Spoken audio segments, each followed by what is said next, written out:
भारत में कड़ाके की ठंड जारी है। दिल्ली एनसीआर में कई जगहों पर हल्की बूंदाबांदी नजर आ रही है और पश्चिमी विक्षोभ के चलते कई राज्यों में बरसात की संभावना है। हरियाणा के कई क्षेत्रों में हल्की बारिश का अलर्ट है। तो चंडीगढ़ की तापमान की अगर हम बात करें तो 0.8 डिग्री रिकॉर्ड किया गया है। तो पूरे उत्तर भारत में कड़ाके की ठंड है। दिल्ली एनसीआर में हल्की बरसात, तो इसी के साथ ही हरियाणा के कई क्षेत्रों में अलर्ट जारी कर दिया गया है। तो मौसम विभाग की तरफ से जो अलर्ट है वो जारी कर दिया गया है।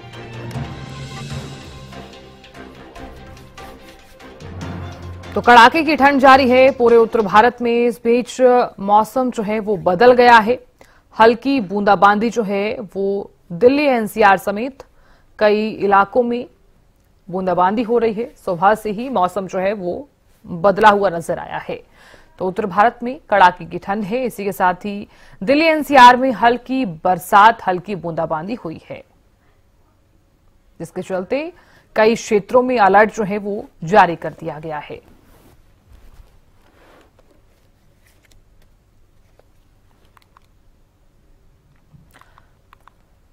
तो कड़ाके की ठंड के साथ साथ देखिए किस तरह से मौसम में बदलाव देखा गया है। दिल्ली एनसीआर में कई जगहों पर हल्की बूंदाबांदी हुई है। पश्चिमी विक्षोभ के चलते कई राज्यों में बरसात की संभावना है।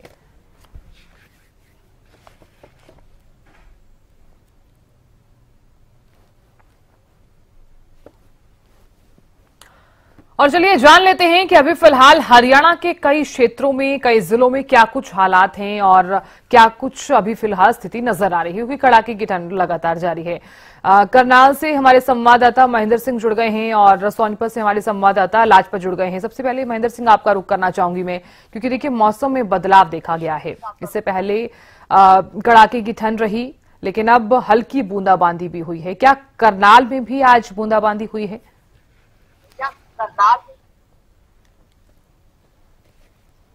जी बिल्कुल साधना, देखिए आज सर्दी का जो पारा है वो और नीचे चला गया है, क्योंकि तापमान जो पहले 8-9 डिग्री पर पहुंचा था, आज हल्की बूंदाबांदी जैसे शुरू हुई उसके बाद 2 डिग्री की करीब गिरावट अभी तक जो है तापमान में देखी जा रही है।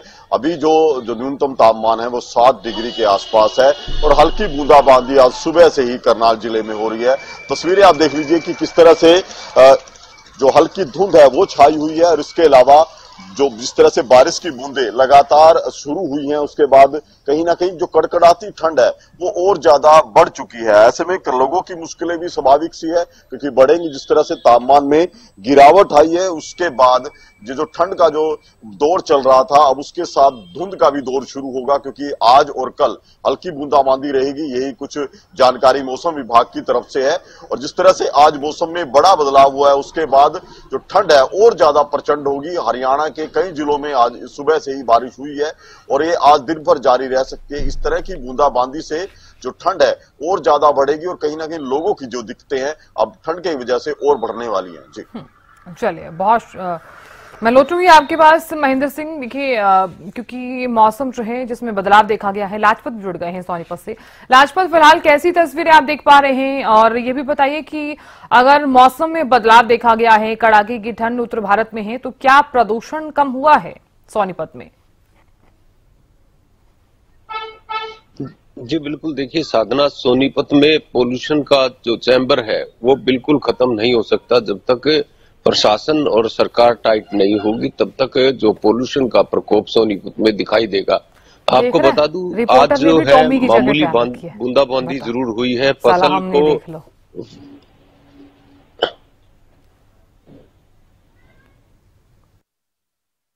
बिल्कुल लाजपत, आवाज आ रही है? जी बिल्कुल, देखिए साधना, सोनीपत जो है पोल्यूशन का जो चैम्बर बन चुका है, उससे लोगों को काफी बड़ी समस्या रहती है। अस्थमा के, एलर्जी के जो लोग हैं उनको काफी सांस लेने में दिक्कत होती है। जब तक शासन और प्रशासन सख्त नहीं होगा तब तक लोगों के लिए आफत बनेगा। आज जो है मामूली बूंदाबांदी जरूर हुई है, जिससे किसानों को लाभ मिलेगा, जीव जंतुओं को लाभ मिलेगा, लेकिन पोल्यूशन की जो चादर जो सोनीपत में दिखाई देती है उससे काफी बड़ी दिक्कत रहती है। आपसे एक अपील हरियाणा न्यूज की टीम की तरफ से जरूर है कि आप जब भी सोनीपत में सफर तय करें तो अपने आप को सुरक्षित जरूर खुद चलें, क्योंकि हाईवे जितने भी गुजरते हैं किसी पर भी आपको कोई भी NHAI की तरफ से सुविधा नहीं मिलेगी, क्योंकि लाइटों का काफी बड़ी समस्या रहेगी। फोग जब पड़ेगी और जो धुंध होगी और इसमें पोल्यूशन के जब गुब्बारे बनेंगे तो आपको रोड पर चलने के लिए काफी बड़ी दिक्कत होगी, क्योंकि चौक चौराहों पर कोई रेड लाइट नहीं दिखाई देगी, कोई व्हाइट पट्टी दिखाई नहीं देगी, कहीं लाइटें नहीं दिखाई देंगी, जिससे काफी बड़े हादसे होंगे। KMP KGP है जो देश का सबसे बड़ा अलग से हाईवे है, जो राजस्थान, यूपी, हरियाणा और दिल्ली को जोड़ता है, उस पर भी काफी बड़ी समस्याएं रहती हैं। देश का सबसे बड़ा हाईवे 44 है, जो कि दिल्ली से चंडीगढ़ जाने वाला हाईवे है, उस पर भी काफी समस्याएं रहेंगी। मेरठ हाईवे है, उस पर भी काफी आपको समस्याएं रहेंगी। टोल जरूर वसूला जाता है NHAI की तरफ से, लेकिन सुविधाओं के नाम पर खुद ही को सामना करना होता है। गड्ढे जगह जगह मिलते हैं, कट जगह जगह मिलते हैं, जिससे काफी बड़े हादसे होने का अंदेशा बना रहता है। तो अब लगातार जब ठंड पड़ेगी तो काफी बड़ी समस्या होगी। सोनीपत में आप अपने आप को सुरक्षित खुद माने, क्योंकि काफी बड़ी लापरवाही दिखाई देती है, जिससे कहीं ना कहीं काफी बड़ी दुर्घटनाएं हो जाती हैं और काफी बड़ी समस्या का सामना करना होता है। अस्थमे के एलर्जी के लिए जो चैम्बर बना है पोल्यूशन का, उसके लिए काफी बड़ी समस्या है। गर्भवती महिलाओं के लिए समस्या है। अनेक तरह की समस्याओं का जो लोगों को साधना, आपको भी पता है कि समस्याओं का सामना खुद व्यक्ति को करना होता है। साधना आपने भी खुद देखा है, जब कोविड का समय था तो लोगों को अपनी जिंदगी के लिए, बचाव के लिए मास्क लगाना होता था। सोनीपत में भी अगर आपको सुरक्षित रहना है, अपने आप को अगर शुद्ध वातावरण से, पोल्यूशन से बचना है, तो आप एक ही चीज कर सकते हैं, आप मास्क लगाकर अपने आप को सुरक्षित मान सकते हैं। शुद्ध वातावरण तभी मिलेगा जब आप मास्क लगाएंगे, अन्यथा आपको पोल्यूशन का जो चैम्बर सोनीपत बन चुका है उसके लिए काफी बड़ी जो है समस्या का समाधान नहीं हो पा रहा है, जहां शासन और प्रशासन को इस पर ध्यान देना होगा। जी साधना। चलिए लाजपत, आप बने रहिए। महेंद्र सिंह भी लगातार बने हुए हैं, उनसे भी जान लेते हैं कि अगर कड़ाके की ठंड रहती है तो ऐसे में क्या कुछ फिलहाल जो आम नागरिक को परेशानियां झेलने को मिल सकती हैं।